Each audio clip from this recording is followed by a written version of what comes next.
Baik, bismillahirrahmanirrahim. Raditu billahi rabba wa bil islami dina wa bi Muhammadin nabiyya. Subhanaka la ilma lana illa ma 'allamtana innaka antal alimul hakim. Rabbi zidna ilma warzuqna fahma.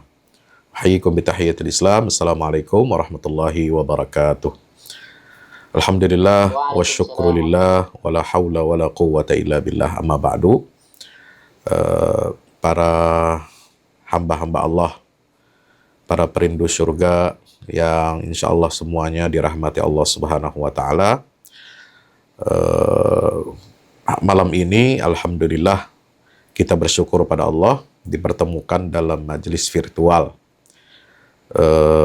Saya sengaja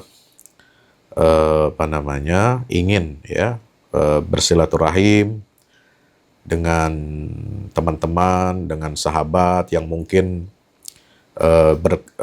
berjauhan secara fisik tetapi kita ingin tetap terhubung, ya kan. Dunia ini sekarang sudah semakin kecil dan semakin sempit, ya, dengan fasilitas teknologi yang merupakan karunia dari Allah melalui inovasi teknologi yang diciptakan oleh manusia ini. Kita harus manfaatkan sebesar-besarnya untuk dakwah ilallah subhanahu wa ta'ala. Dakwah yang menembus batas geografis, dakwah yang menembus sekat-sekat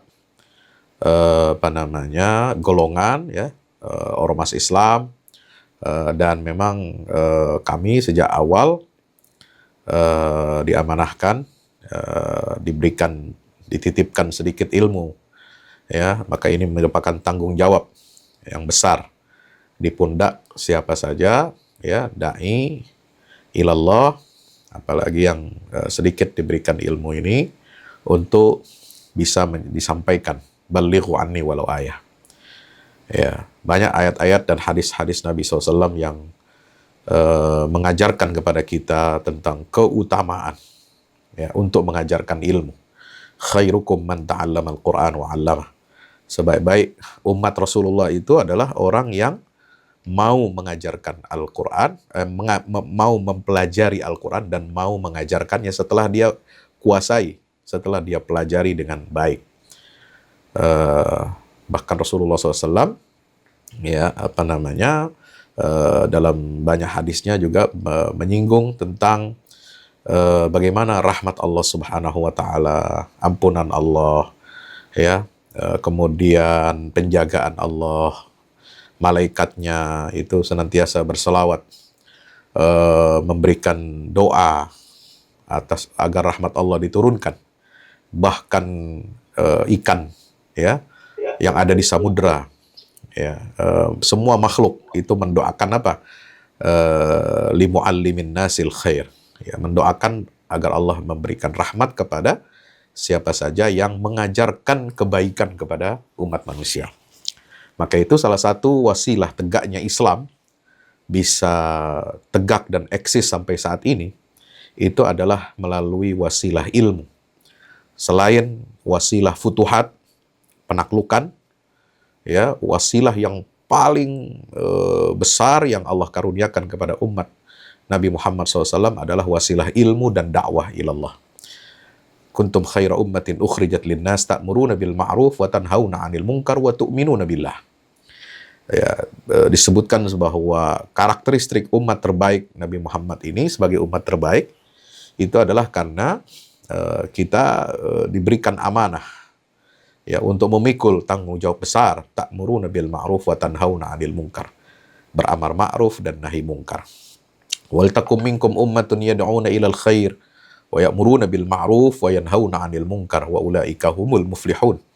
Ciri umat yang beruntung, ya, bukan hanya orang beriman secara individu beruntung, qad aflahal mu'minun alladzina hum fi salatihim khashi'un walladzina hum 'anil lagwi mu'ridun walladzina hum lizzakati fa'ilun walladzina hum li furujihim hafizun, dan seterusnya. Itu kan karakter orang beriman yang beruntung secara individu. Tapi kalau kita bicara keberuntungan dan kesuksesan, keberhasilan umat ini menjadi khairu ummah secara kolektif, maka Allah menyebutnya di dalam surah Ali Imran. ayat 104 ya. Wal takum minkum ummatun yad'una ilal khair wa ya'muruna bil ma'ruf wa yanhauna 'anil munkar wa ulaika humul muflihun. Yaitu umat yang senantiasa mengajak kepada kebaikan, senantiasa beramar ma'ruf dan mengajak memerintahkan kepada yang ma'ruf dan mencegah dari perbuatan-perbuatan yang mungkar. Inilah rahasia kekuatan dakwah ini. Tidak bisa ditekan, tidak bisa dihancurkan, tidak bisa dipadamkan dengan izin Allah Subhanahu wa taala. Maka itu kita sangat beruntung, sangat berterima kasih kepada semua guru-guru, ya, alim ulama, masyayikh, ya, terus yang bersambung menyambung dari zaman Rasulullah. Rasulullah mengajarkan para sahabatnya. Jadi kita bersyukur, berterima kasih. Ya, tentu saja man lam yashkurin nas lam yashkurillah. Siapa yang tidak berterima kasih kepada manusia yang menjadi wasilah sampainya nikmat itu kepada kita, dia berarti belum berterima kasih, belum bersyukur kepada Allah dengan sebaik-baiknya kesyukuran. Maka itu kita sangat beruntung, ya, punya silsilah para guru, mulai dari muridnya Rasulullah SAW, sahabat, ya, yang mendengarkan wejangan-wejangan Nabi, mencatat arahan-arahan beliau, sabda-sabdanya, kemudian menyebar di tengah kesibukan mereka. Bahkan diriwayatkan kalau kita belajar muqaddimah mustalah hadis itu, kita belajar bagaimana sahabat Nabi itu saking atensinya, perhatiannya kepada pengajaran Rasulullah itu sampai mereka saling berpesan. Ya, mereka bikin giliran jaga lah. Kalau kita ngeronda buat begadang, ya, jaga keamanan. Nah, sahabat dulu beronda, bikin giliran ronda itu untuk mencatat, mendengarkan hadis-hadis Rasulullah. Kalau beliau mengajar, sementara sahabat itu kan ada profesinya macam-macam. Ada yang tugas di pasar, ada yang tugas keluar kota, ada yang bertani, ada yang punya urusan masing-masing. Nah, mereka saling mewasiatkan untuk apa? Kamu yang sedang tidak ada kerjaan, atau memang sedang khusus, ya, diantaranya adalah ashabus suffah itu, orang-orang yang memang kategorinya sebagai kelompok khusus, fuqara wal masakin, sahabat Nabi yang tinggal di dalam masjid Nabi SAW, ya, maka disebut di situ ada pojok namanya pojok as-suffah. Itulah pesantren, model pesantren yang paling tua dalam sejarah Islam, ya. Mereka betul-betul mengikuti majelis ilmunya Rasulullah SAW, memperhatikan gerak-geriknya. Lalu kemudian itu disebarluaskan. Para sahabat ini sepeninggal Rasulullah, ya, menyebarkan dakwah Islam di masa Abu Bakar Siddiq radhiyallahu an, di masa Khalifah Umar bin Khattab radhiyallahu an, di masa Utsman bin Affan radhiyallahu an, di masa Sayyidina Ali bin Abi Thalib, terus sampai mereka ini menyebarkan dakwah Islam, ya, dengan ilmu dan dengan futuhat, dengan dakwah ilallah subhanahu wa ta'ala. Maka itulah kita beruntung, ya, para sahabat itu menyebar ke berbagai penjuru dunia. Kemudian mereka punya murid-murid, yaitu yang disebut dengan tabi'in. Kemudian tabi'in ini punya murid-murid lagi, atba'ut tabi'in, terus. Masya Allah, kekuatan Islam ini betul-betul sebagaimana digambarkan oleh Allah dalam Al-Quran. Daraballahu mathalan kalimatan tayyibah kasyajaratin tayyibah asluha thabitun wa far'uha fis sama' tu'ti ukulaha kulla hinin bi'idni rabbiha wa yadribullahu al-amthal lin-nasi la'allahum yatafakkarun. Bagaimana kalimat tayyibah, ya, kalimat tauhid itu menghunjam, ya, memiliki akar yang kokoh. Nah, akar yang kokoh itulah ilmu. Makanya syahidallahu annahu la ilaha illa huwa wal malaikatu wa ulul ilmi qa'iman bil qist. Tauhid itu harus dibarengi dengan ilmu yang kuat, ilmu yang kokoh. Fa'alam annahu la ilaha illallah. Fa'alam annahu la ilaha illallah wastaghfir li dzambika walil mu'minina wal mu'minat. Ilmu ini yang menopang, ya, kedalaman dan keagungan tauhid kita kepada Allah Subhanahu wa taala. Dan itulah makanya di dalam Al-Qur'an dinyatakan yarfa'illahu alladziina aamanu minkum walladzina utul ilma darajat. Kita semua sangat bersyukur ya bisa menjadi bagian dari penyebaran wahyu Allah Subhanahu wa taala kepada nabinya, baik wahyu itu yang tertulis di dalam Al-Qur'anul Karim maupun yang ghairul matlu, yang tidak tertulis dan tidak terucapkan di dalam Al-Qur'an, itulah yang ada di dalam sunnah Nabi kita Muhammad sallallahu alaihi wasallam. Ini sebagai pengantar, teman-teman, latar belakang mengapa kita menyelenggarakan halaqah Rabuan. Ya, halaqah Rabuan itu tidak ada alasan spesifik, apalagi alasan syar'i kenapa milih hari Rabu malam Kamis ya, kenapa nggak pilih malam yang lain, karena menentukan waktu itu adalah ijtihad, bukan berdasarkan nas tauqifi dari Rasulullah SAW. Ini keluangan waktu saya ya adanya di malam itu, dan memang sebelumnya kami sudah bertahun-tahun juga mengasuh majelis di Al-Fahmu itu setiap Rabu malam Kamis, maka kita alihkan ada yang online maupun yang offline, seperti itu. Kita lebih perluas lagi cakupan dan jangkauannya. Oleh sebab itu, alhamdulillah saya berterima kasih pada semua teman-teman yang bergabung, ikut hadir di sini. Di sini ada banyak orang-orang hebat ya, mau meluangkan waktunya duduk di majelis ilmu walaupun secara virtual. Ada guru saya, sahabat kami, Kiai Haji Jujun Junaidi, ya, mata'anallah bituli hayati, mudah-mudahan Allah sehatkan, panjangkan umurnya. Beliau ini kepala ya atau imam besar Pusdai Jawa Barat, pusat dai atau pusat dakwah ya Jawa Barat. Alhamdulillah salah satu orang kepercayaannya Kang Dedi Mulyadi, Masya Allah. Terima kasih Pak Kiai, beliau ini di Garut ya. Dan juga banyak yang lain-lain, saya tidak bisa sebutkan satu persatu. Mari kita luruskan niat dan wijhah serta wajah kita hanya mengharap ridha Allah Subhanahu wa taala. Baik, kita akan mulai. Saya ingin sharing materi ya. Materi kita malam hari ini insya Allah tentang haji ya, dan pembentukan ketahanan keluarga. Nah ini, jadi haji dan pembentukan ketahanan keluarga. Kenapa tema ini kami pilih ya? Karena teman-teman semuanya, kita tahu ini sekarang kita sudah berada di bulan Zulqa'dah, yaitu salah satu Ashhurul Hurum. Bahkan tidak lama lagi kita juga akan memasuki a'zamu ayyamid dunya. Ya, a'zamu ayyamid dunya, yaitu al-ashrul awail min syahri Dzulhijjah. Ya, hari-hari yang paling agung, paling hebat. Kalau malam-malam yang paling hebat, paling agung, ya nilainya di sisi Allah itu adalah 10 malam terakhir bulan Ramadan. Al-ashrul awakhir min Ramadan. Di mana kita disunnahkan beriktikaf, berbanyak sedekah, berbanyak berzikir, berbanyak mohon ampunan kepada Allah, ya, banyak berdoa, ya. Nah, kalau a'zamul ayyam, ayyamid dunya, jadi satu tahun ini ada 360 sekian hari. Ya. Nah, yang paling agung dari 360 hari itu adalah al-ashru min Dzulhijjah. 10 hari pertama bulan Zulhijjah. Bahkan Allah bersumpah langsung di dalam Al-Qur'an, wal fajri wal layalin 'ashr wasyaf'i wal watr wal laili idza yasr. Surat Al-Fajr. Ya, Allah bersumpah ya demi malam-malam 10 hari dari bulan Zulhijjah ini.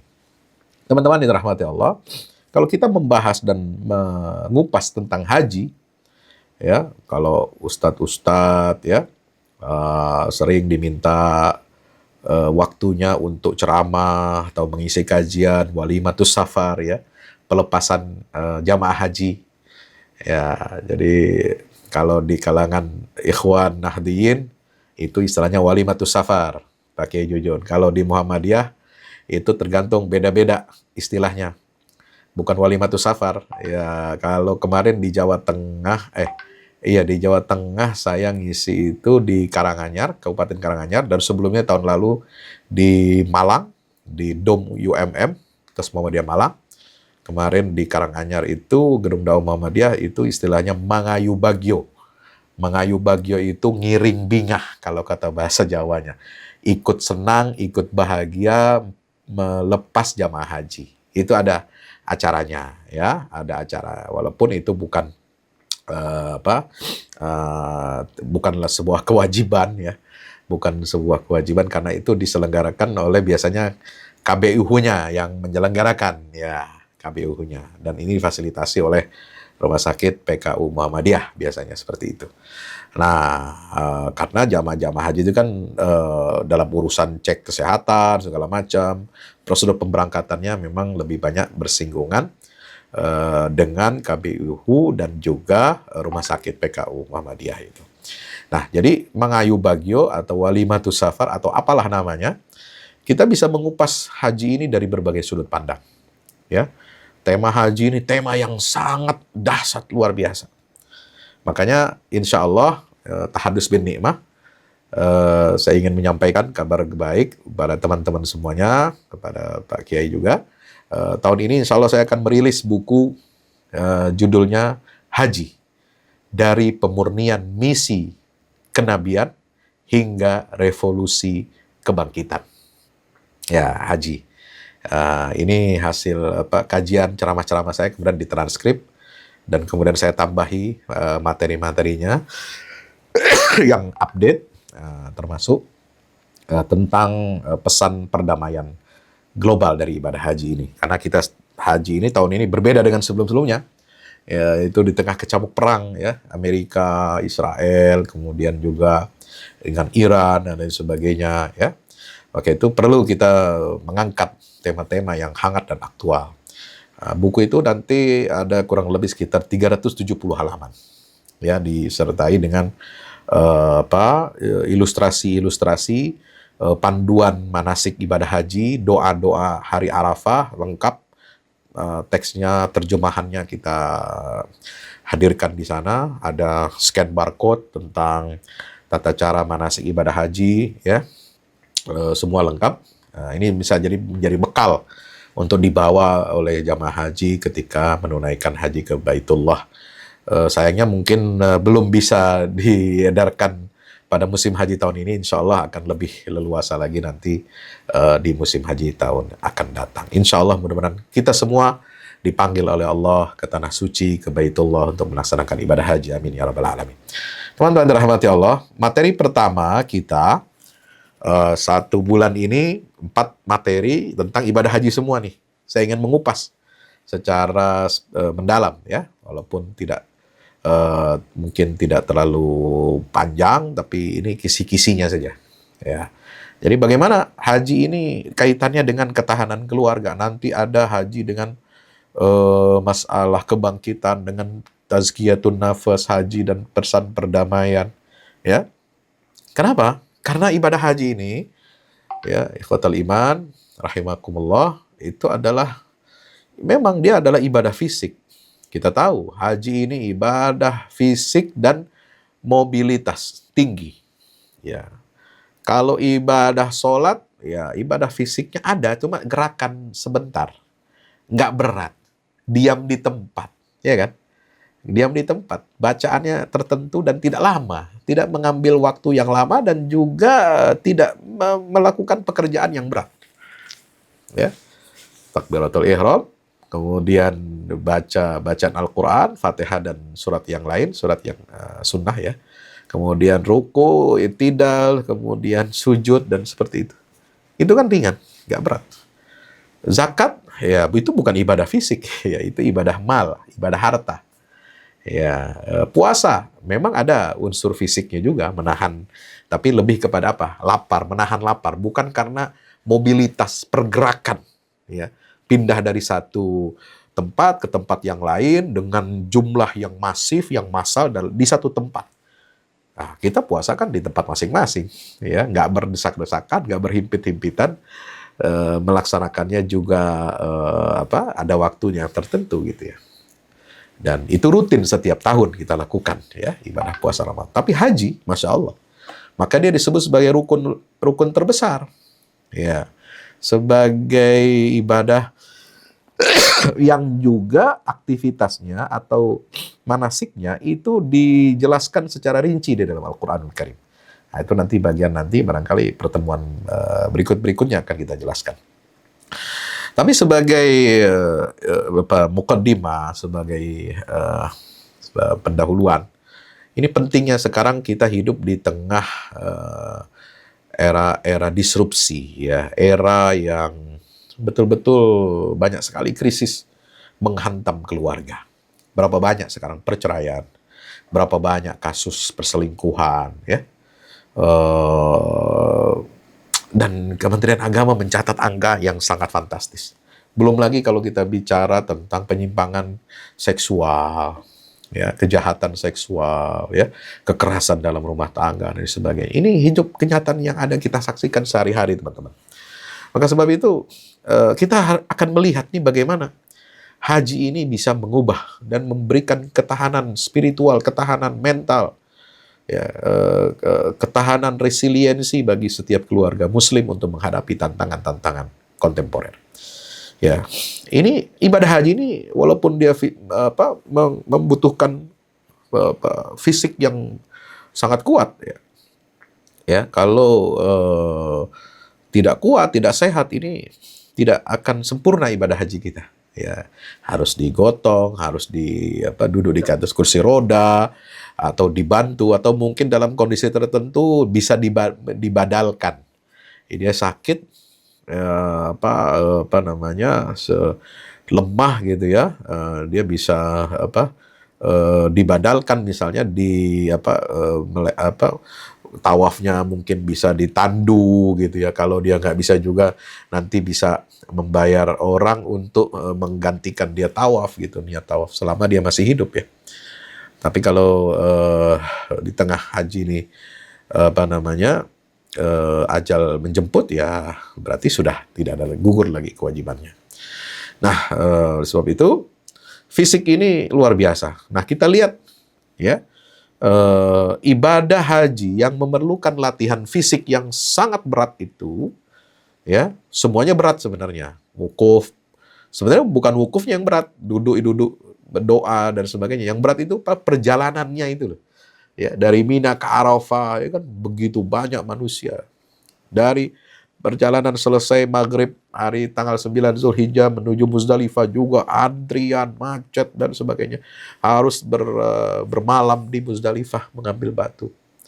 Ya, itu ya berat tapi tidak terlalu, ya. Keesokan harinya melontar jumroh, kemudian tawaf ifadah. Itu juga berat karena memang luar biasa. Tapi ada satu bagian dari ibadah haji ini menjadi wajib haji, bukan rukun dia. Wajib haji, yaitu melempar jumroh 3 hari berturut-turut. Nah, inilah kemudian yang bisa kita kaitkan dengan tema kita, yaitu resiliensi atau ketahanan keluarga.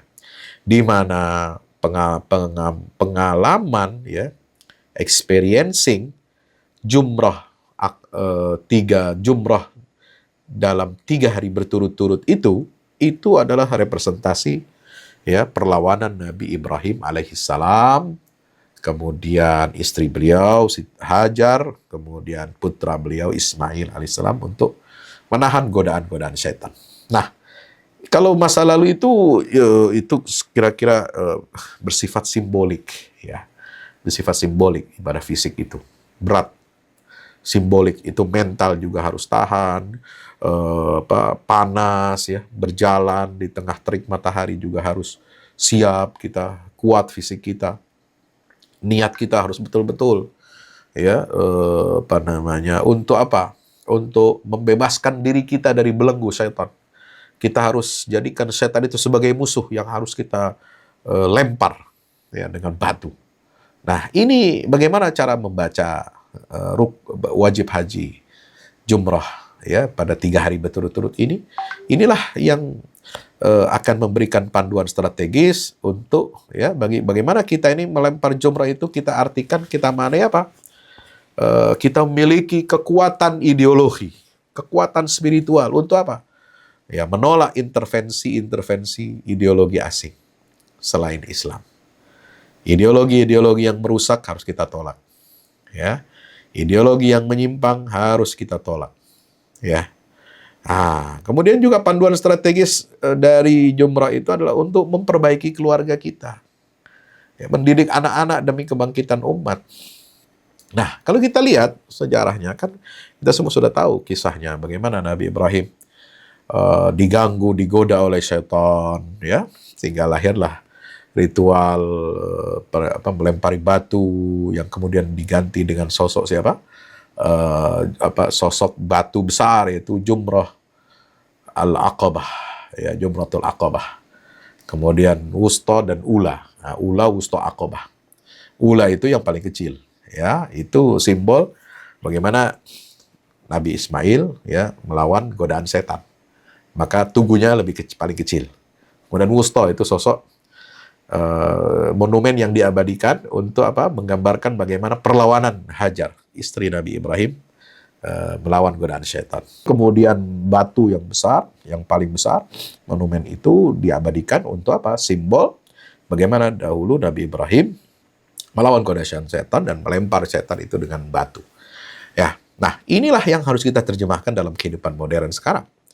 Bagaimana 5 pilar arsitektur keluarga Ibrahim ini, di mana keluarga ini sangat penting sebagai inti daripada perubahan umat. Kita sering membaca ayat, ya, Innallaha la yughayyiru ma biqaumin hatta yughayyiru ma bi anfusihim. Ya, tidak akan bisa kita mengubah, ya, kondisi sebuah kaum, ya, kecuali kita mengubah diri kita sendiri.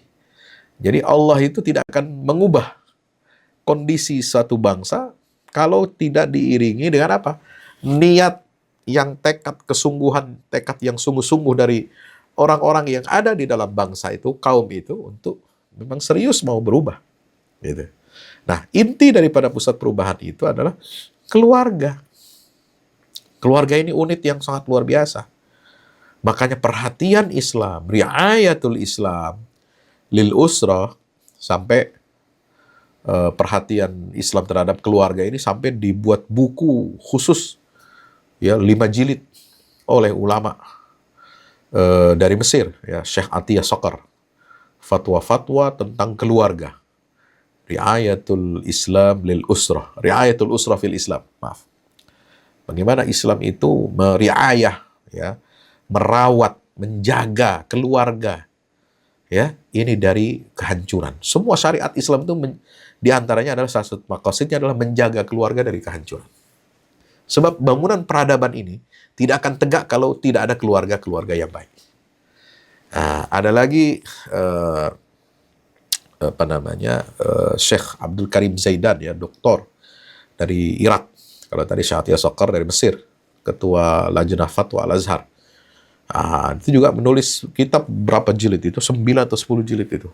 Al-Jami' fil Fiqhil Islami lil Usrah. Ya, itu kompendium fikih Islam untuk keluarga. Luar biasa. Ini, ya. Jadi Islam itu sangat perhatian. Untuk apa? Menjaga. Ya, karena keluarga inilah benteng utama, ya, untuk melawan setan. Ya, dia adalah syarat terciptanya masyarakat yang soleh dan syarat pertama bagi kebangkitan umat. Bagaimana Nabi Ibrahim melindungi keluarganya, merawat, meriayah keluarganya? Satu, dengan menanamkan ketaatan kepada Allah Azza wa Jalla sebagai pondasi dalam rumah tangga. Ya, ini nomor 1 yang dilakukan oleh Nabi Allah Ibrahim alaihissalam. Ketaatan mutlak. Ya, itu ditanamkan oleh Nabi Ibrahim alaihissalam. Makanya doa beliau, Rabbana inni askantu min dzurriyyati biwadin ghairi dzi zar'in inda baitikal muharram. Rabbana liyuqimus shalah faj'al af'idatan minan nasi tahwi ilaihim warzuqhum minats tsamarat 'allahum yashkurun. Ya, itu doanya apa? Ya Allah, aku tempatkan sebagian daripada keturunanku ini. Ya, karena keturunan Nabi Ibrahim bukan hanya Ismail. Ada lagi Nabi Ishak di Palestina. Masya Allah. Ini Al-Quran menggambarkan dengan tepat, presisi. Ya. Ya. Yang ditempatkan di Mekah itu adalah sebagian keturunannya. Ya, arti dari satu jalur, yaitu anak pertama beliau, yaitu Nabi Ismail. Baru nanti ketika Nabi Ibrahim pulang kembali ke Baitul Maqdis, ke Palestina, beliau dikaruniakan lagi seorang putra, adik daripada Nabi Ismail dari ibu yang lain. Nah, tapi itu ibu istri yang pertama itu, Siti Sarah. Justru yang lahir anak pertama Ibrahim, yaitu Ismail ini, itu dari istri kedua. Karena Sarah waktu itu tidak bisa mengandung dan belum dikaruniakan anak. Maka dia mengizinkan suaminya Ibrahim alaihissalam untuk menikah ya dengan seorang menurut satu riwayat itu Hajar ini adalah seorang budak ya, pemberian hadiah dari Raja Mesir, Karena Nabi Ibrahim juga berdakwah sampai ke Mesir. Lalu kemudian diberikan hadiah sebagai tanda tali kekerabatan dan persahabatan. Penghormatan kepada Nabi Ibrahim alaihissalam. Nah, ini ketaatan yang dibangun. Ya, askantu min dzurriyyati biwadin ghairi dzi zar'in inda baitikal muharram. Di lembah tandus yang tidak ada tanaman tumbuhan. Kalau nggak ada tanaman tumbuhan berarti apa? Kering, nggak ada air. Ya. Kalau ada air, kalau ada aliran sungai, pasti di situ akan ada pepohonannya, ada tumbuh-tumbuhannya. Itu sunnatullahnya begitu. Ketika Al-Quran mengatakan tidak ada tumbuh-tumbuhan, Masya Allah. Berarti memang itu lembah tandus kering, nggak ada air. Ya. Liyuqimus shalah inda baitikal muharram liyuqimus shalah. Aku tempatkan keturunanku ini sebagiannya di lembah yang tandus, tidak ada air, tidak ada tumbuhan, ya, di sisi rumahmu yang agung.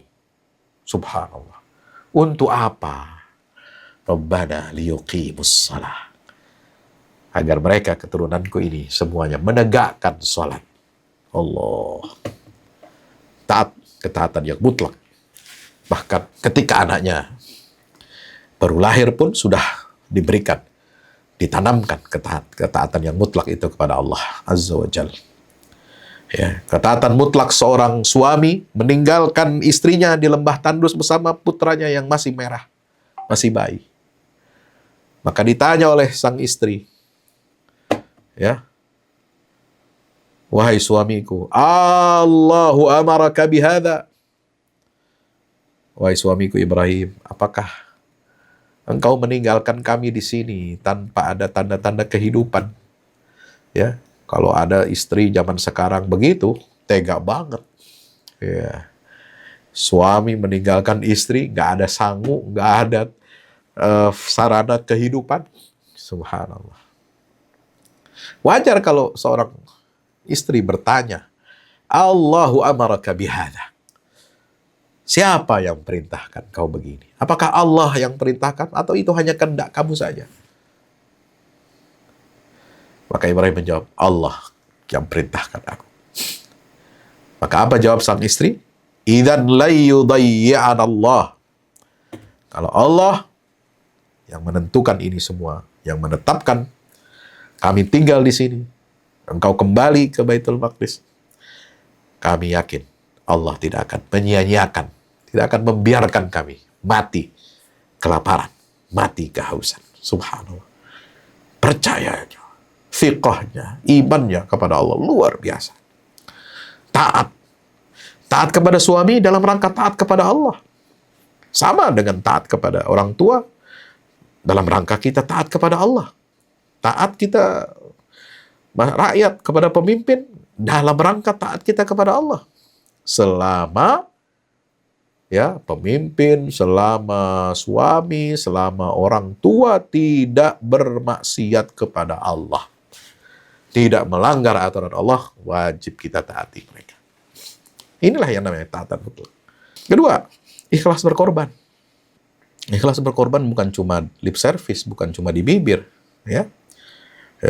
Ini ditanamkan betul-betul, ya, mengajarkan anak bahwa keberhasilan hidup itu perlu pengorbanan, ya, menuntut adanya pengorbanan. Dengan apa? Allah perintahkan Nabi Ibrahim dalam mimpinya untuk menyembelih sang putra. Falamma balagha ma'ahu as-sa'ya, surat As-Saffat 110. Ya, qala ya bunayya Inni ara fil manam anni adbahuka fanzur madza tara. Qala ya abati fa'al ma tu'mar satajiduni insyaallah minas sabirin. Subhanallah, ya. Ini betapa tidak sakit sang ayah yang dulu menantikan, merindukan lahirnya seorang anak berpuluh-puluh tahun.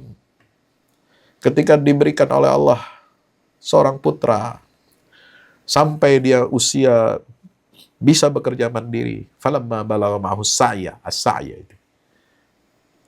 Tiba-tiba sang anak ini yang masih remaja, yang sudah kuat memikul tanggung jawab dan perintah dari orang tuanya, dia dipanggil, wahai anakku, wahai kekasihku, kata Nabi Ibrahim alaihissalam. Sungguh aku bermimpi, di dalam mimpiku aku menyembelih engkau. Dapat perintah dari Allah, menyembelih engkau. Masya Allah. Sambar geledek. Ya, ada orang tua, terus terang, terbuka, bilang ke anaknya, saya mimpi, Allah perintahkan saya sembelih engkau. Kira-kira bagaimana? Ya, bakalan kabur anak kita. Ya, kita disebut orang tua gila. Ya, bapak nggak tahu diri. Ya kan? Ini sudah kerasukan setan. Mana mungkin Tuhan menyuruh hambanya untuk mengorbankan anak, ya, membunuh, menyembelih anaknya sendiri. Nah, itu. Nah, ini. Itu kalau pakai logika syahwat, logika hawa nafsu, ya begitu. Tapi ini kan ujian dari Allah. Ibtila, inna hadza lahuwal bala'ul mubin. Wa fadainahu bidzibhin azim. Allah ingin menguji hambanya. Ya, sejauh mana pengorbanan Ibrahim ini? Ya.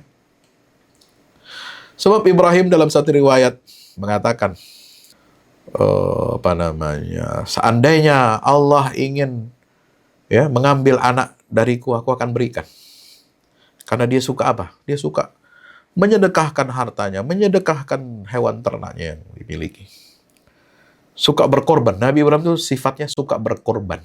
Memotong sembelihan hewan ternak untuk dikorbankan sebagai tanda rasa syukur kepada Allah dan dibagi-bagikan kepada fakir miskin. Itu ciri Nabi Ibrahim.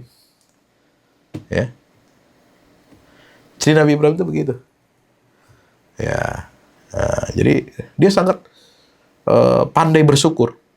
Kalau dapat nikmat, potong kambing, potong unta, potong sapi. Ya. Itu. Maka orang banyak yang memuji. Luar biasa ya, kedermawanan Ibrahim ini luar biasa. Ya. Apa saja dia sembelihkan, dia korbankan. Maka keluarlah. Ya, mungkin itu dianggap sebagai sebuah nazar. Ya. Ya. Jangankan hewan-hewan ternak ini. Kalau Allah minta saya menyembelih anak, nanti kalau saya sudah punya anak, saya akan sembelih. Sebagai tanda keikhlasan. Sebagai tanda ketauhidan dan ketaatan yang mutlak kepada Allah Azza wa Jalla. Dan terbukti.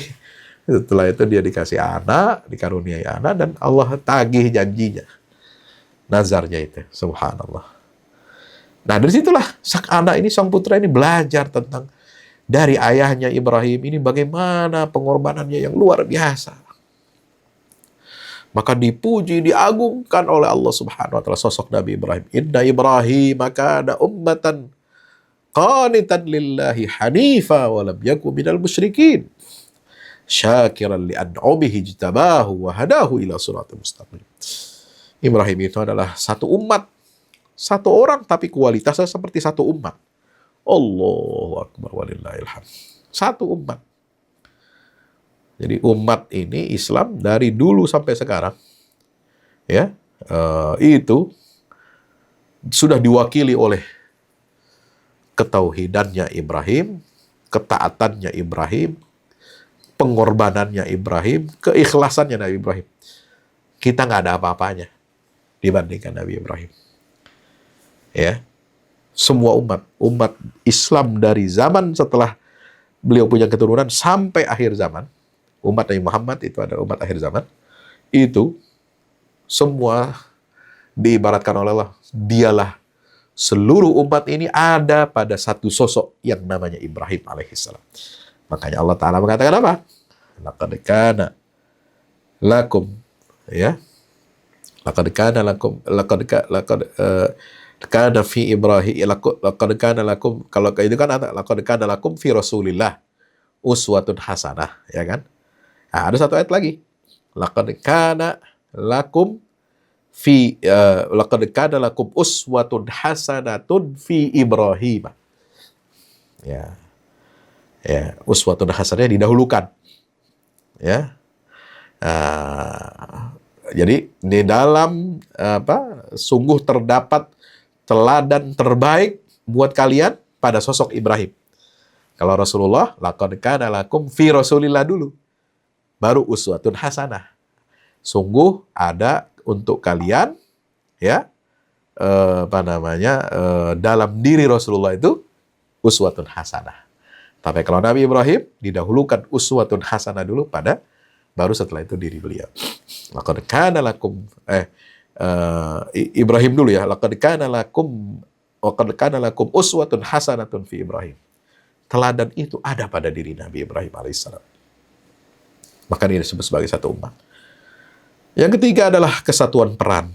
Di mana peran ayah, ibu, anak dalam menghadapi ujian hidup ini harus bersinergi. Harus menjadi satu kesatuan. Satu celah jebol, ya, maka pondasi rumah tangga hancur semua. Hati-hati. Godaan itu bisa masuk lewat bapak, masuk lewat ibunya, masuk lewat anaknya. Salah satunya. Tidak mesti tiga-tiganya. Kalau Nabi Ibrahim semua dapat cobaan, tiga-tiganya diuji, ya. Dengan tadi peristiwa yang diabadikan di Mina itu. Untuk menggagalkan, mengurungkan rencana niat yang ikhlas untuk menyembelih Nabi Ismail putranya. Tapi kan belum tentu itu terjadi pada kita. Di dalam keluarga kita mungkin yang diuji dalam keluarga itu karena sebab anak. Atau karena sebab istri. Atau karena sebab suami saja. Ya, jarang kita dapat ujian dari tiga arah ini. Maka di sini satu saja celah. Ya, ujian itu datang. Ya, kita tidak boleh lengah, tidak boleh lalai. Maka di situ perlu apa? Kesatuan peran, kesatuan tekad dan niat. Ya. Yang keempat adalah keteguhan mental. Bagaimana mendidik anak itu menghadapi tantangan hidup dengan kesabaran dan kekuatan. Ya. Apa kata Nabi Ismail ketika mendapatkan perintah itu? Ya. Ya abatif al-matu'mar satajiduni insyaallah minas sabirin. Ya. Wahai ayahanda, kerjakanlah apa yang sudah diperintahkan kepadamu. Kalau itu perintah Allah, aku sami'na wa ta'na. Aku ikut perintah Allah. Ayah mau apain saya terserah. Saya tunduk dan pasrah kepada Allah. Falamma aslama wa tallahu lil jabin. Ketika dua-duanya, anak dan ayah, berserah diri kepada Allah. Aslama. Wa tallahu lil jabin. Dan kemudian dia sudah letakkan pisau itu di atas keningnya. Ya. Sudah dibaringkan putranya ini di atas tempat penyembelihan. Itu watallahu lil jabin, sudah disaruh golok itu. Pisau tajam di atas kening anaknya. Anaknya hanya bisa pasrah. Ayahnya juga Ibrahim itu pasrah. Gimana? Bercampur rasa. Haru. Tidak tega. Dengan ketaatan total. Pasrahan kepada perintah Allah Subhanahu wa Ta'ala. Itu bercampur aduk perasaan itu. Tapi Nabi Ibrahim bisa mengalahkan egonya dan cinta kasih sayangnya kepada sang anak. Dia menomorsatukan Allah Subhanahu wa Ta'ala. Itulah ujian kesabaran. Kesabaran dalam menjalankan perintah Allah. Satajiduni insyaallahu minas sabirin. Teman-teman dirahmati Allah Subhanahu wa Ta'ala. Berikutnya, di sini peran ayah itu sebagai pembimbing, ya. Bagaimana sinergi keluarga, anggota keluarga yang menghadapi krisis. Ibu sebagai pendukung iman, Ya, anak sebagai generasi penerus yang taat. Subhanallah. Ya, pemimpin, ya, laki-laki kan sebagai pemimpin. Ar-rijalu qawwamuna 'alan nisa.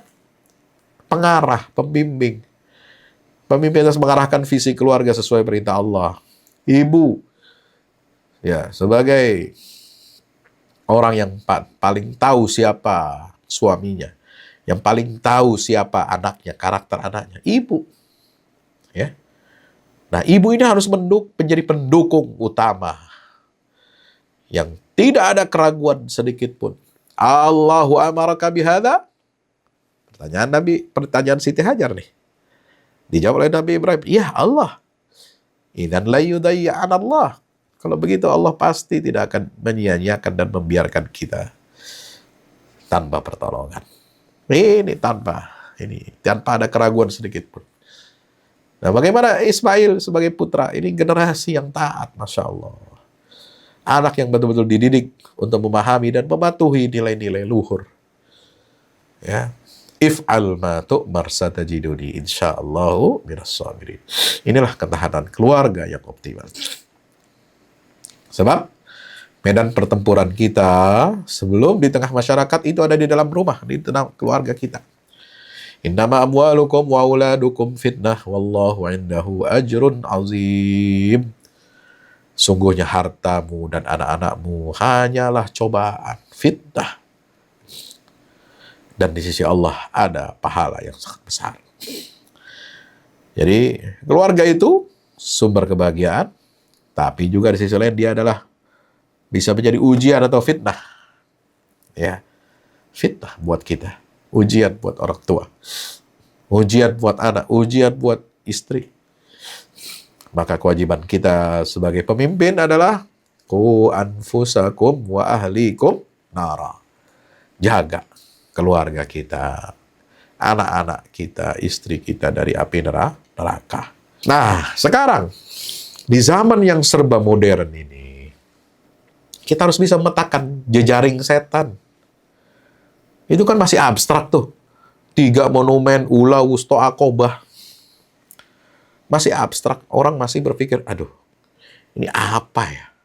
Ngapain gua lempar-lempar begitu kan? Nah, sekarang kita harus bawa ke alam yang nyata, alam yang real. Apa ancaman-ancaman setan, jejaring-jejaring setan yang bisa menghancurkan pondasi keluarga muslim di zaman kita sekarang. Ya. Zaman dulu mungkin godaannya cinta kepada anak. Udah, sekedar itu aja. Tapi apakah Nabi Ibrahim punya harta yang banyak? Enggak kan? Hajar ingin kemewahan. Ingin apa? Perhiasan. Anak ngerengek, minta mobil, minta macam-macam, minta kemewahan, hidup hedon. Nggak ada zaman itu. Nah, sekarang kita menghadapi itu semua. Dan kehancuran keluarga itu adalah syarat mutlak bagi kehancuran sebuah peradaban bangsa. Makanya kita harus mengatakan ya dengan pahit, semua proyek ya negara-negara besar, negara-negara adidaya bukan hanya membangun kapasitas teknologi, ekonomi, politik dan militernya kuat, tetapi juga di sisi lain dia harus melemahkan negara-negara yang memang tidak kuat. Agar apa? Semakin bergantung kepada negara-negara kuat, negara-negara besar. Bagaimana cara membuat mereka bergantung? Dihancurkanlah sendi-sendi keluarga itu. Nah, sekarang tantangannya Masya Allah. Kampanye seks bebas, Masya Allah. Ini bukan hanya menyasar anak-anak remaja kita dengan disebarkan melalui media-media dan budaya populer. Ya, ini, aduh, saya berat mengatakannya. Tapi kita harus katakan dengan jujur, berterus terang dengan kebenaran. Ini juga sudah dilakukan oleh tokoh-tokoh agama. Ya. Mereka tahu dalil, tahu agama, ya, tahu rusaknya, ya, madorotnya. Maka saya selalu mengatakan, ya, Ini kalau ada hukuman pidana menyangkut kejahatan seksual, penyimpangan seksual, kalau dilakukan oleh orang alim, orang tahu agama, itu hukumannya harusnya lebih berat daripada orang biasa. Ya. Daripada orang nggak ngerti agama. Dia hanya terpapar saja, tontonan, terpapar oleh pergaulan, terpapar oleh hiburan. Ya. Atau dia, nauzubillah, qadarullah, jadi korban kejahatan seksual. Lalu kemudian dia melampiaskan dendamnya untuk mencari korban baru setelah dia dewasa. Ini kan jadi lingkaran setan. Itu karena apa? Karena tersetting begitu pikirannya, ya dia, kalau kata orang Mesir, ghosban anni. Gue nggak bisa ngapa-ngapain lagi. Ya udah, akhirnya apa? Begitu deh. Dia cari korban. Ini nggak bisa didiamkan. Setan itu berwajah. Ya, kalau ada alim atau tokoh agama itu setan berwajah manusia. Ya, luar biasa, bejat. Sekarang ya dengan apa? Dulu mungkin nggak muncul. Kenapa? Karena belum ada viralisme, belum ada media sosial. Orang juga takut-takut laporkan. Ini berkaitan, awas nanti ketulak sama guru ngaji, ketulak sama kiai, ketulak sama guru agama. Nggak bisa begitu sekarang. Orang tahu agama harus introspeksi lebih besar. Harus bertanggung jawab. Ya. Dia membimbing umat, jangan malah menjerumuskan umat. Ya. Dia harus menjaga umat dari masuk neraka. Malah dia jadi du'atun ala abwabi jahannam. Dan ini sudah diingatkan oleh baginda Rasul SAW. Du'atun ala abwabi jahannam itu seburuk-buruk makhluk. Kok ada orang menyuruh, ya, mengajak masuk ke dalam pintu neraka jahannam. Nauzubillah, tsumma nauzubillah min dzalik.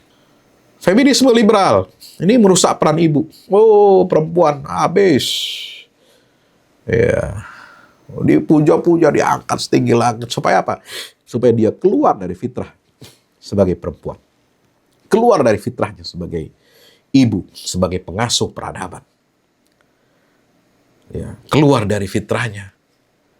Ya, dia ingin mencontoh kebebasan yang ada di Barat. Ini bukan budaya kita, bukan budaya Islam. Ya, kita ngambil ajaran feminisme dari Barat. Ya, lalu kita iakan. Lalu kita carikan pembenaran, carikan dalil. Nah, ini sama-sama setannya ini. Mungkin dia tidak melakukan kejahatan seksual, tapi melakukan kejahatan pemikiran terhadap umat Islam. Ya, sama, ini jejaring juga. Mengajarkan hal-hal yang anti agama, mengajarkan hal-hal yang merusak, menentang agama. Ya. Mengubah hukum-hukum Al-Quran, syariat, yang sudah fix, yang sudah pasti, qat'i, ad-dilalah. Ya, warisan harus sama rata laki perempuan, katanya. Ya kan? Perempuan kalau suaminya meninggal atau dicerai itu ada masa iddahnya. Nah, mereka menuntut laki-laki juga sama dong. Ya, jangan nggak enaknya di perempuan, enaknya di laki-laki. Laki-laki habis meninggal istrinya hari ini, besok bisa menikah dia pada masa iddah. Nah, itu dituntut sekarang masa iddah harus sama, laki-laki juga harus ada masa iddahnya. Halo. Luar biasa. Ini nggak main-main deh. Jilbab lah. Ya, dibilang itu hanya budaya. Yang penting pakai pakaian yang pantas. Ya, kalau pantasnya di Papua kan pakai koteka, Pak. Masa pakai jilbab kita pakai koteka di sana. Itu. Ya. Public decency. Ya, public decency, kepantasan publik. Ya, tergantung pantasnya di mana. Itu standar pakaian itu universal, yang pantas menurut Islam itu. Menutup aurat standarnya yaitu. Kenapa? Karena manusia dimanapun, ya, di belahan bumi manapun, mau yang manusia zaman primitif, mau zaman setengah modern, mau zaman modern, postmodern, ya sama nalurinya. Ngelihat aurat perempuan dan laki-laki, telanjang, ya ada syahwat. Ya, makanya ketika Nabi Adam Hawa turun dari surga ke bumi, apa yang dia cari? Pertama kali. Apa cari makan? Apa minta taubat dulu? Ya, kan ada doanya tuh, ya kan? Ya, doa permohonan taubat kan? Apakah itu dulu? Enggak. Yang dicari apa? Yang dicari adalah sehelai daun. Apa yang bisa menutupi aurat tubuh mereka? Ya. Fatafiqa yakhsifani alaihima min waraqil jannah. Mereka berdua tuh punya naluri fitrah, malu kalau kelihatan aurat. Padahal itu suami istri loh. Dan gak ada orang di dunia itu. Di bumi itu waktu dia turun, kan belum ada manusia.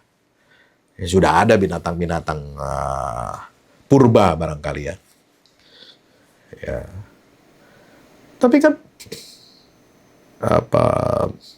manusia turun dari surga pertama itu, kalaupun kelihatan, dilihat oleh cicak, dilihat oleh burung, nggak pakai pakaian telanjang, ya mestinya nggak usah malu kan.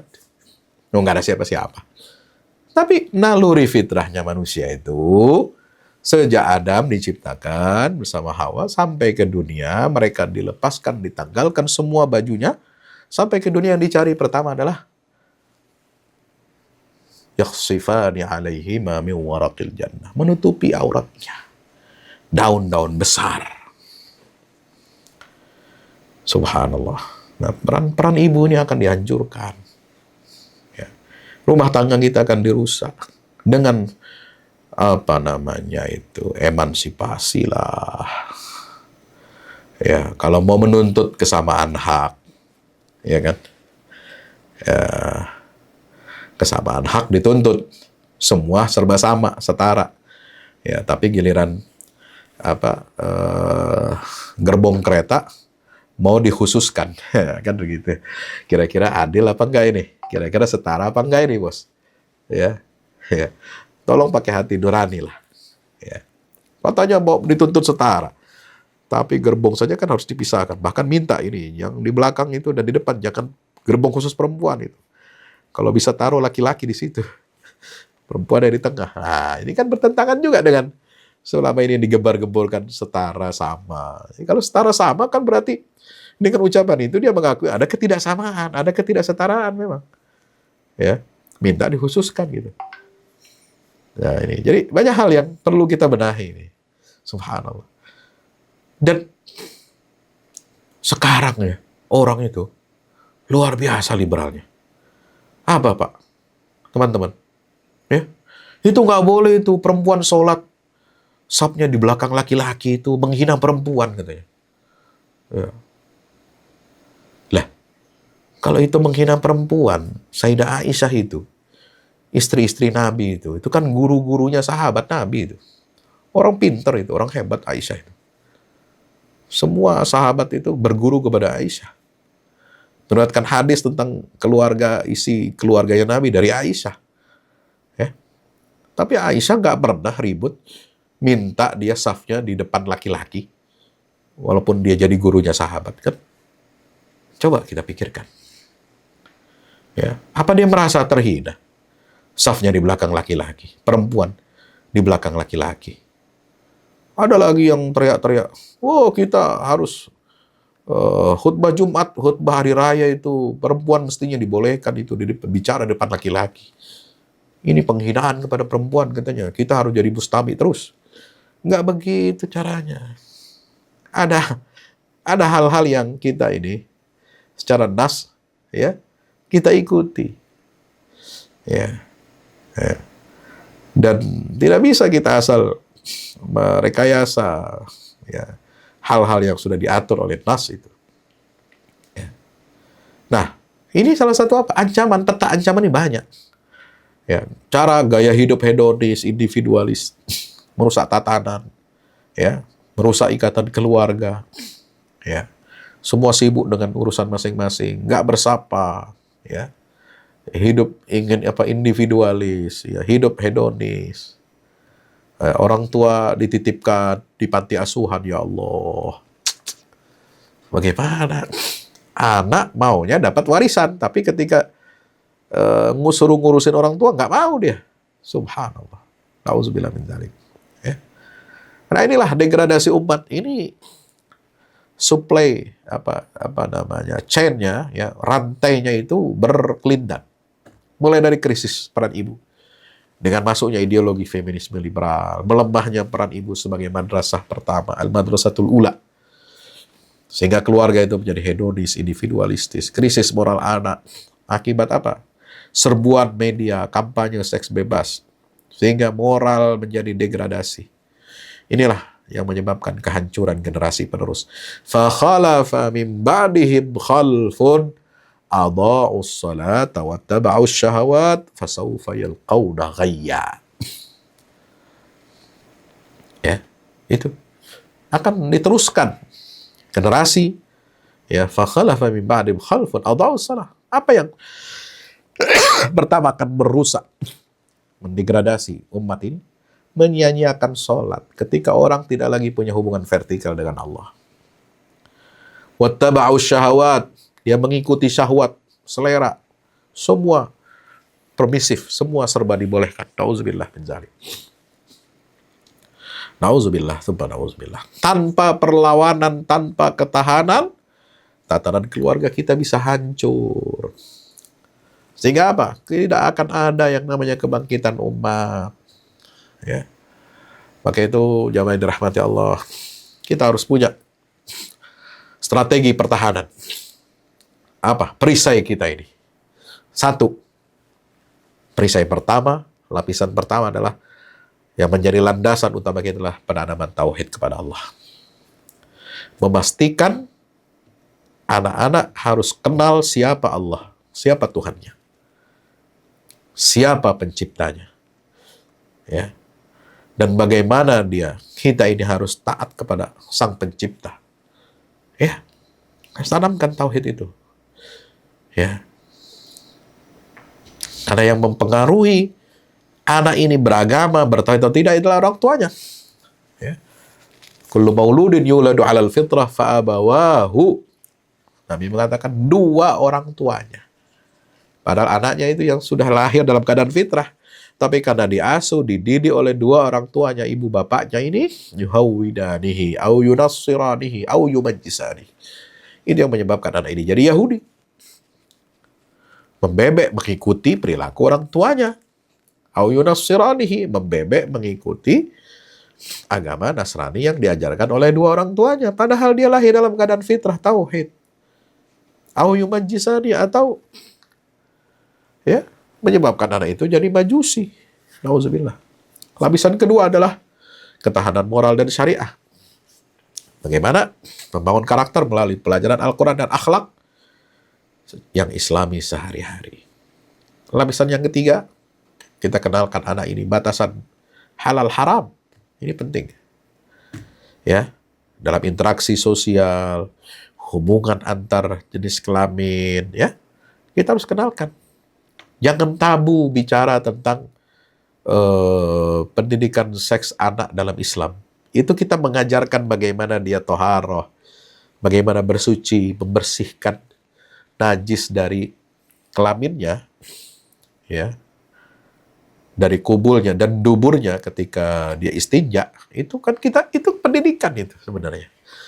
Kita tanamkan, nak, jangan sampai ada orang lain, ya, selain bapakmu dan ibumu ketika masih kecil, nyebokin, jangan sampai ada orang lain, siapapun itu, ya, even itu keluarga, ponakan, sepupu, ya, jangan sampai ada yang menyentuh kelamin kamu, menyentuh organ sensitif kamu. Itu harus. Dari kecil kita tanamkan. Supaya apa? Dia punya pertahanan, lapisan. Ya, lu jangan megang-megang gua, lu jangan nyentuh-nyentuh gua, gitu. Jangan macam-macam, kan begitu. Ya, harus tahu dia. Ya, kalau nggak dari kecil diajarin begitu susah. Makanya Nabi mengajarkan dipisah anak itu tidur. Ya, dipisah sejak usia balik. Ya, dipisah kasur untuk anak laki-laki dan anak perempuan. Ya, supaya tidak permisif. Nauzubillah min dzalik. Nah, termasuk nanti ketika misalnya anak kita dipondokkan, ini banyak ini kah ya. Masalah saya harus sampaikan ya. Di pesantren itu kita harus apa? Harus hati-hati juga tanamkan ke anak-anak. Ya, pemilik pondok pesantren, pengawas, musyrif, asrama itu harus ketat menjaga supaya anak-anak kita ini ya jangan sampai terkena pengaruh.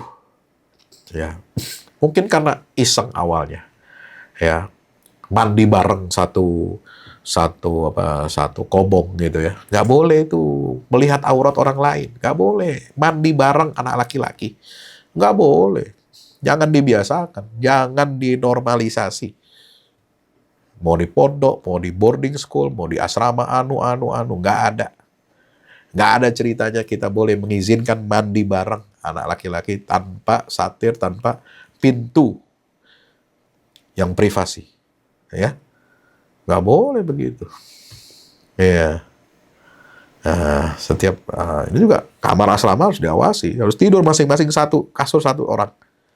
Ya, nggak boleh sama-sama ngegoler gitu ya. Ya mungkin sekarang sudah juga tuntutan zamannya. Kita nggak tahu, ya kan? Ya, ini harus kita jaga. Ya. Jadi tauhid, ketahanan akhlak dan syariah, tahu batasan halal dan haram. Ya. Melempar jumrah modern. Ya, ini. Bagaimana taktik orang tua? Ya, melempar jumrah di tanah suci, di Mina, ya sekedar melempar jumrah 7 kali, 7 batu. 7 batu di 3 lokasi. 21 tiap hari. 21 kali 3 hari, jadi berapa? Ada 63 batu. Ditambah 7 ketika Jumratul Aqabah tanggal 10 Zulhijjah. Berarti ada berapa? 70. Nah, 70 apa? 70 batu harus kita siapkan, ya. Ini apa? Ini adalah pengawasan moral. Ini Jumrah Aqabahnya modern nih. Orang tua harus pengawasan moral, filter. Maka orang tua harus pinter, lebih canggih daripada anak. Belajar teknologi, jangan gaptek. Caranya bagaimana? Kunci HP-nya dari jarak jauh. Bisa dikunci. Kalau dia macam-macam chat. Dia buka aplikasi macam-macam, langsung otomatis terkunci. Kita bisa ngecek. Bisa. Sekarang kita harus belajar itu. Orang tua. Mungkin zaman kita dulu masih gaptek ya. Sekarang udah tuntutan zaman lah. Gimana kita harus apa? Memfilter anak-anak kita dari akses media sosial dan internet. Makanya pembatasan anak-anak nggak boleh punya akun media sosial sekarang. Ya, sebelum usia tertentu, itu harus kita dukung. Bahkan ini terlalu terlambat Indonesia ini. Terlambat. Orang udah kemana-mana. Negara maju itu melarang. Australia sudah melarang. Udah lama. Jepang apalagi. Kita masih bebas. Baru kemarin. Sehingga ada grup di Facebook. Anak-anak SMP, SMA, LGBT ada. Masya Allah. Ribuan anggotanya. La haula wa la quwwata illa billah. Ini kemana peran negara ini harus hadir? Gimana peran orang tua, peran sekolah ya untuk membentengi anak-anak kita ini? Ngeri sekali, ngeri. Nah inilah Jumrah Aqabah modern. Harus kita lempari. Nggak bisa lagi kita melempar batu, gedung, Google, penyedia internet, ya, kantornya Meta dan lain sebagainya. Gak bisa. Dia pusatnya, kantornya di mana, ya di tengah jauh, bisa dijangkau. Kita mau ngelempar dia gimana? Gak bisa. Caranya gimana? Udah matiin, stop. Ya, akses anak kita untuk bermedia sosial dan internet ini dibatasin. Dia harus dipantau, dia harus difilter. Itu cara kita melempar jumrah. Komunikasi yang efektif, dialog yang membangun, ya harus diberikan sifat critical thinking, bahaya feminisme liberal dan seks bebas. Ya. Bagaimana kita melibatkan ekosistem lingkungan, pendidikan berbasis agama, melibatkan anak dengan dalam kegiatan-kegiatan keagamaan yang sadar moral. Ya. Jadi semua adalah bentuk lempar jumrah modern. Ya. Jadi kalau godaan ujian masa lalu, godaannya bagi keluarga Nabi Ibrahim adalah setan secara fisik, membisikkan keraguan. Kalau zaman sekarang, jejaring setan itu mengganggunya tidak secara fisik, ya, tapi dia secara apa? Algoritma, ya, apa yang kita mau, ya, langsung ada. Ini kita baru ngomong nih, rekod nih ngobrol apa? Ngobrol masalah makanan, minuman, otomotif, juga. Nanti pas buka Facebook sama apa? Instagram, ada iklannya. Coba. Algoritma. Nggak bisa bohong. Bicarakan seks, ada keluar nanti algoritmanya itu. Ya, bicarakan pergaulan dan ada semua. Nauzubillah. Kita harus menyaring zaman sekarang ini. Ya. Belum lagi media populer, belum lagi ideologi yang masuk. Luar biasa. Dengan alat propaganda yang masif dan canggih. Ideologi kiri, ideologi kanan, ya, mulai dari yang liberal, sampai yang teroris, sampai yang macam-macam. LGBT, dari, ya, termasuk aliran-aliran sesat. Termasuk ujian masa kini itu. Godaan setannya. Makanya Imam Ibnul Jauzi menulis kitab Talbisu Iblis. Bagaimana iblis itu menggoda manusia dengan berbagai wajah dan rupa. Tidak satu rupa.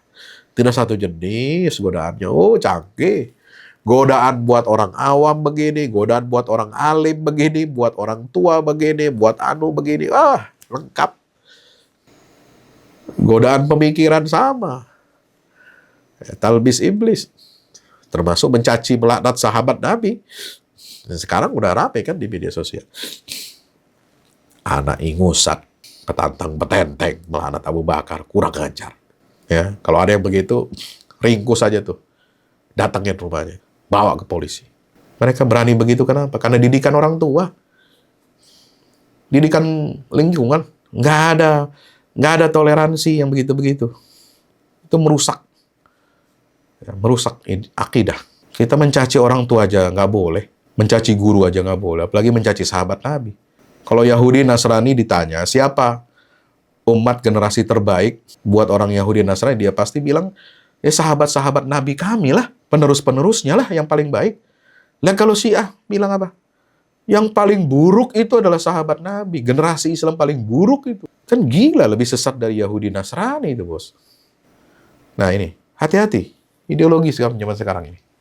Ya, target utamanya, kalau zaman dulu Nabi Ibrahim, keluarganya menggagalkan penyembelihan. Ya. Kalau sekarang apa? Merusak peran ibu. Moralitas, seksualitas anak, rusak semua. Kalau dulu senjata perlawanannya dengan apa? Lempar batu, jumrah. Sekarang, kita melawan bagaimana caranya senjatanya?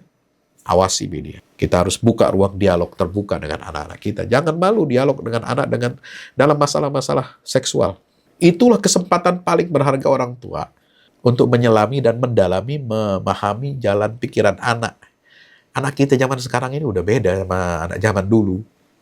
Ya, mereka itu lahir itu udah dalam era internet, terhubung dengan semuanya. Beda sama kita. Kita dulu mau tahu ini kan susah. Harus punya buku dulu, beli buku. Kalau nggak bisa beli, ke perpustakaan dulu. Nggak gampang. Sekarang anak kecil sudah akses macam-macam. Informasi banjir. Ya. Apa saja bisa diakses. Ini perlu kita dialog dengan anak kita. Termasuk masalah seksualitas. Pergaulan. Ya. Penetapan batasan halal dan haram. Oke, itu kepemimpinan keluarga ini sangat penting sebagai benteng pertahanan kita. Sebab apa? Kullukum ra'in wa kullukum mas'ulun an ra'iyati. Setiap kalian adalah pemimpin dan setiap pemimpin akan dimintai pertanggungjawaban atas kepemimpinannya. Hadis riwayat Bukhari Muslim. Ya. Suami istri harus bersinergi mencontoh keberanian Ibrahim dan Hajar. Mereka sosok suami istri, ayah dan ibu adalah komandan di garis depan yang bertugas menolak godaan setan sebelum menyentuh anak-anak mereka. Maka itu, mari kita tanamkan visi kebangkitan dimulai dari rumah. Tidak akan tegak kebangkitan umat ini, peradaban umat, kalau tidak dimulai dari keluarga. Makanya keluarga ini akan dijadikan sasaran yang paling besar untuk dihancurkan. Ya, keluarga yang tangguh akan bisa melawan ideologi-ideologi yang merusak. Lahir masyarakat yang saleh, kumpulan keluarga yang berpegang teguh pada tauhid dan moral, inilah yang menjadi pembuka jalan bagi kebangkitan umat, generasi yang siap menghadapi tantangan zaman dan menjadi agen perubahan sejati. Ya, maka itu kembali di Mina itu kan kita merenung, berdoa, masuk dalam tenda. Kita iktikaf di tenda selama di Mina itu. Memperbanyak doa, perbanyak zikir, muhasabah. Ya, kalau bisa sekeluarga pergi haji dalam satu tenda, Masya Allah nikmat. Jangan digunakan sia-sia itu kesempatan. Renungi perjuangannya Nabi Ibrahim dan keluarganya. Bagaimana perjuangan itu diterapkan untuk kehidupan kita zaman modern sekarang ini. Ya. Rumah kita kalau setelah pulang dari Tanah Suci Mekah, Madinah, Mas'aril Haram, kita udah nggak lagi nginap di Mina, nggak lagi melempar jumrah. Sekarang tugas kita setelah pulang nanti dari menunaikan ibadah haji adalah menjadikan rumah-rumah kita sebagai tenda-tenda Mina di era modern. Maka siapkan batu-batu iman untuk melempar dan menolak setiap godaan itu. Ini kesimpulannya. Ya, godaan setan harus kita lawan, ada sinergi, ya, mutlak harus kita wujudkan, ada nilai-nilai pengorbanan untuk suatu hal yang luhur, ya. Bagaimana keluarga itu menjadi benteng untuk menangkal ideologi destruktif dengan 3 pilar, tauhid, halal haram, dan membangun komunikasi. Ya, ya, demikian yang dapat kami sampaikan, mudah-mudahan bermanfaat. Hadani Allah wa iyyakum. Wassalamualaikum warahmatullahi wabarakatuh.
Assalamualaikum warahmatullahi wabarakatuh.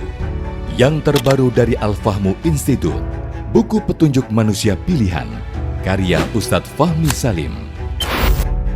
Dari keseluruhan jumlah ayat-ayat Al-Quran, sekitar sepertiganya adalah berupa kisah-kisah. Hal ini menjadi dalil yang sangat jelas tentang pentingnya sebuah kisah. Andaikan kisah ini tidak penting, tidak mungkin menempati porsi yang banyak di dalam Al-Quran ini. Kisah Al-Quran mempunyai keistimewaan yang membedakan dengan kisah-kisah lainnya, seperti kisah sejarah ataupun fiksi. Sesungguhnya, kisah-kisah Al-Quran sumbernya adalah Al-Quran itu sendiri. Kisah Al-Quran adalah kisah yang mempunyai target, yaitu target agama dan akhlak. Sesungguhnya sumber yang menjadi rujukan asal kejadian-kejadian di dalam kisah-kisah Al-Quran dan para tokohnya adalah berasal dari alam dunia dan sejarahnya. Kisah Al-Quran adalah kisah nyata yang tidak ada khayalan atau fiksi di dalamnya. Tidak ada kepalsuan dan tidak ada mitos, serta tidak ada kode tertentu. Ini dikarenakan kandungan kebenaran yang terdapat di dalam sebuah kisah Al-Quran mengenai alam semesta dan tabiat jiwa manusia, serta kisah-kisah umat manusia semuanya itu adalah kebenaran yang valid, baik secara keilmuan maupun sejarahnya. Objek dari kisah Al-Quran adalah manusia, karena manusia merupakan tujuan utama dari adanya sebuah risalah, perintah dan larangan secara umum. Manusia itu adalah penerus dan penerima apa-apa yang terdapat di dalam Al-Quran. Kisah Al-Quran itu bukan hanya pemaparan tentang kebenaran sebuah sejarah saja, melainkan juga ada, terutama berfokus kepada sisi ibroh atau pelajarannya. Sungguh, Al-Quran diakui tidak hanya mukjizat dari segi sumber keilahiannya atau sisi kesastraannya yang indah, informasi ilmiah sainsnya yang tepat, informasi kabar gaib terdahulu dan yang akan datang, dan aspek syariatnya saja. Mukjizat Al-Quran juga berupa solusi-solusi praktis masalah kehidupan, seperti tergambarkan dalam kisah-kisah petunjuk manusia pilihan yang menjadi utusan-utusan Allah.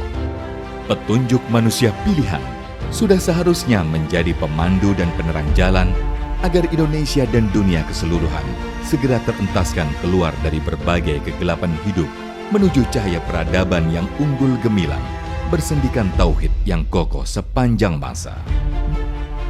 Dikemas dengan tuturan yang mengalir, bercerita tanpa menggurui, petunjuk manusia pilihan bisa menjadi khasanah di setiap keluarga untuk memetik pelajaran dari kisah-kisah manusia terdahulu, dan pelajaran itu berkaitan erat dengan kehidupan kita masa sekarang. Dapatkan segera. Wassalamualaikum warahmatullahi wabarakatuh.